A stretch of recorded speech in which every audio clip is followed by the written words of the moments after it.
I'm also going to throw it out there and say that this is the equivalent, that BL is actually the equivalent of men's lesbian porn. That's our, I don't know.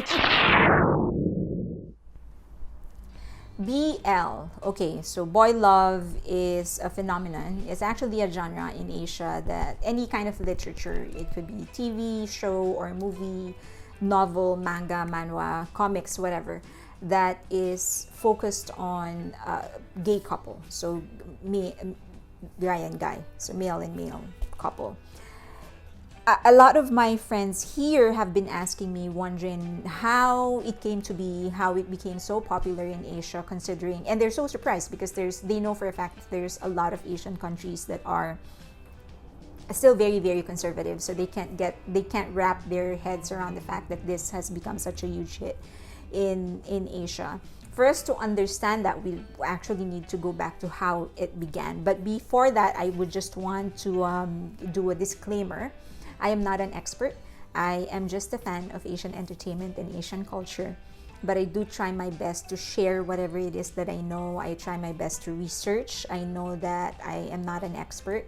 So if I am inaccurate, if I do say something wrong, or if it is not enough, and you can share more, and if you have the time, and if you don't mind, I would greatly appreciate it if you can share it, if you can correct me. No need to insult me, no need to curse me. I am not, as I've said, I do know that I'm not an expert. I'm doing this just because I really love Asian entertainment and Asian literature and Asian culture, and I hope that this, what I'm doing, will start a discussion, and we can share a bit more about what we have about our literature and our culture.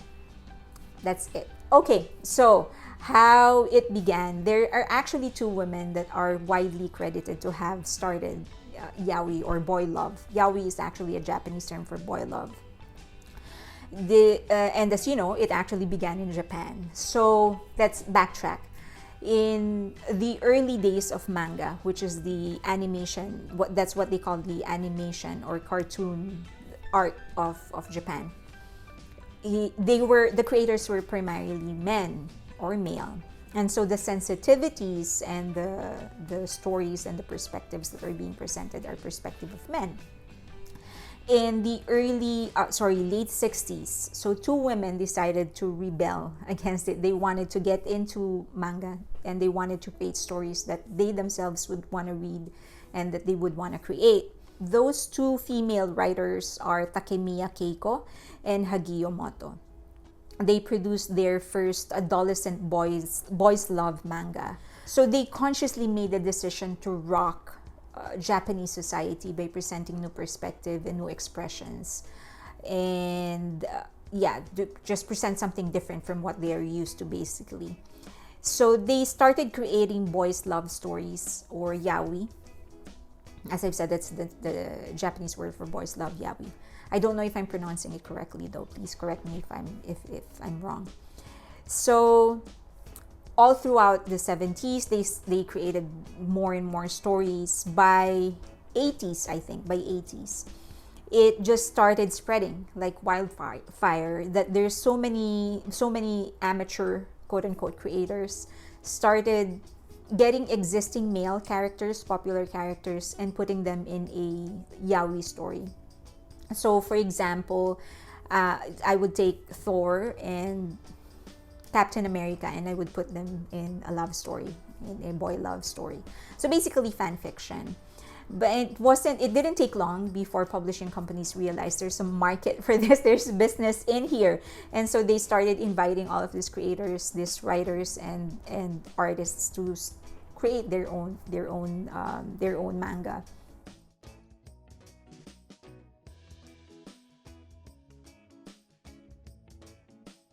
Number one is very basic among women. I think this is a sentiment of a lot of women, that we wish men that we like, or men that we end up having a relationship with, are more sensitive, more in touch with our emotions. If you watch enough BL stories, you would realize that there's some sort of a template in there. It's not all this is not all BL stories, but majority or many of them would actually have one strong, very masculine character, and then the other one is a little softer, more sensitive, essentially a stand-in for a female character. So what women desire is a guy in their life. If you're a straight woman, so you want a guy in your life, but the frustrating thing is that they are not as sensitive as we want them to be. They're not as in touch with their emotions as we want them to be. And so seeing them in a story become sensitive, that sort of, we relate to that. I don't know if that makes sense. It is relevant to us. We relate to it. We're living vicariously through this character. This is the character that we want. Someone who's actually a guy, but has the sensitivity of a girl, usually what we find in women. That's one. I'm also going to throw it out there, since, we're being frank, just don't tell, and let's keep this between us. But my theory is that this is the equivalent of a male's lesbian porn. Men like seeing woman to woman, and women like seeing man to man. I guess that's another theory. Third is that the boy band phenomenon actually has a lot to do with it. That's what I think. If you go into fandoms, you will see that there's a lot of fans who would ship a boy band member with another boy band member. So ship is when you pair them together, when you support them as a couple. So male to male, basically. There are some fans who would like them to be paired to another girl, but majority of them would actually ship a boy band member with another boy band member. I don't know why they're doing it. I do have theories. I think primarily it's just fun for them to see them, especially in South Korea. Men are so affectionate towards each other. They have no qualms expressing their emotions, their affection, their care. They're very vocal about how they love each other and stuff like that. And that's something, again, we don't see that among women. We don't see that on a lot of men. Seeing them be that sensitive and that open about their emotions and be that affectionate, that's something that we want to have for ourselves. And because in South Korea, it is very accepted for two men to be affectionate towards each other, but you can't be so affectionate towards a woman because it's a very conservative society, and you're not supposed to touch a woman unless, supposedly this is what is supposed to be regardless of the society and regardless of country. You're not supposed to touch a woman unless it is with consent. But there is heightened. The sensitivity is heightened. The conservative notion is heightened. And so they can't, in the US, for example, it's so, you can just hug, if you see somebody, you can just hug somebody, even if one is a girl and one is a guy. In South Korea, you can't do that. And so because we see that often, how they are very affectionate towards each other, then there's a natural build, there's a natural creation of that notion that they are romantically linked, or that it's realistic for us to pair them together. I'm rambling. The other thing is, and this I've heard from fans themselves, I actually got it from them because they admitted it. They said that they pairing their bias with another male member or another male celebrity is not very threatening for them, because it's not as realistic as pairing them with a female one. So they would rather ship them with a guy because it doesn't threaten them. Some of them are actually even more extreme. They feel like, if I can't have my bias, no other woman can have them, but another guy can have them, something like that. And they don't feel threatened because that's different. Like, a guy is different than a girl. The next is, I think, really the reason why it has spread so like wildfire in Asia. I think it's really the story. I think it's the direction. I think it's the treatment, the narrative. In many of my favorite, okay, let's put it that way. Many of my favorite gay LGBTQ stories that came from the West highly focus on social problems, acceptance, the struggles of living in a society that can't accept their relationship, how they have to come out and stuff. It's very heavy for me. When I watch boy love stories from Asia, there are still some of them that touch a little bit on the social dilemma, on the social part of gay couple, of a gay relationship, but not so much. The concentration is so much on the couple, on the love story itself, that I am able to tear myself away from that, the social problems, and just concentrate and just be entertained, because that's why I'm watching it, because I want to be entertained. So I think that's what makes it click. If you're an avid fan of Japanese and K-drama, you know that our love stories are so full of fluff and cuteness, and light moments.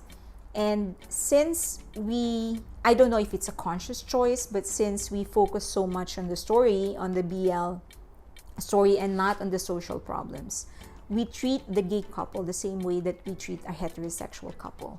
So there's a lot of cuteness, there's a lot of fluff, that I'm actually able to, at some point, just ignore the fact, not really ignore, but not really mind the fact that these are two guys. I'm just watching a love story. And I think that's a very progressive way of thinking. And it's a very progressive way of living, actually. Just, we're able to create art and not allow the social struggles to affect that part of our art. Socially, politically, we have a long way to go. Definitely, we have a long way to go. And I dare say that there's more, obviously, acceptance, political, social acceptance in countries like the US. Because in Asia, there's only one country, as far as I know, which is Taiwan, was legalized gay marriage. I hope many follow suit. But at least in our art, at least in that part of our life, in our art, we're able to shut that social struggle out of our horizon and just concentrate on the story. We're able to look at these couples in all of these stories and just see couples instead of a gay couple. Number one is Untamed, and it's from China. As you know, China has very, very strict censorship rule. So they actually had to alter a lot of things. They had to adjust the way that the two characters express their love for each other. So much so that there are actually some fans who feel like they appeared to be more like brothers than lovers. But if you watch closely, they had to take away a lot of the usual, what you would expect of a couple on how they express their love for each other. They had to take that out a lot. But the direction made up for it, and the actors made up for it. They were, with just the look in their eyes, the way that their tone would change and their body language will change, they were able to demonstrate and show exactly how much they love each other. So it's such a satisfying series. It sort of makes you realize that the greatness of love isn't always hinged on grand expressions or grand posturing or huge amount of effort. Often it's just in the small things. You'll find love in the small things. And then there's from Thailand, Tarn Type. Tarn is actually the gay character, openly gay. And then Type is homophobic. And so there's a lot of aggression in the beginning, but they eventually found their way to each other. I know that it sounds like a cliche, at least cliche for heterosexual stories, but it's not. The direction is great, the actors are great, and there's a plot twist in the end that you have to watch out for. His story is like a series from Taiwan, which and it's composed of different mini-series. My favorite is actually Trapped. It's just so well developed, and it's just also different, not the usual fluffy kind of coming of age kind of stories. There's the one is a very stoic gang leader, and then there's the carefree police officer, and the police officer, of course, had to, well, obviously, how the story is going to go. but how the dork of a cop developed into somebody mature, and how this stoic gang leader also loosened up, and how they found their way to each other is just unique and very, very unexpected. The events were unexpected. And then there's Together, the series. It's often called the most popular and most successful BL from Thailand. It's about this musician.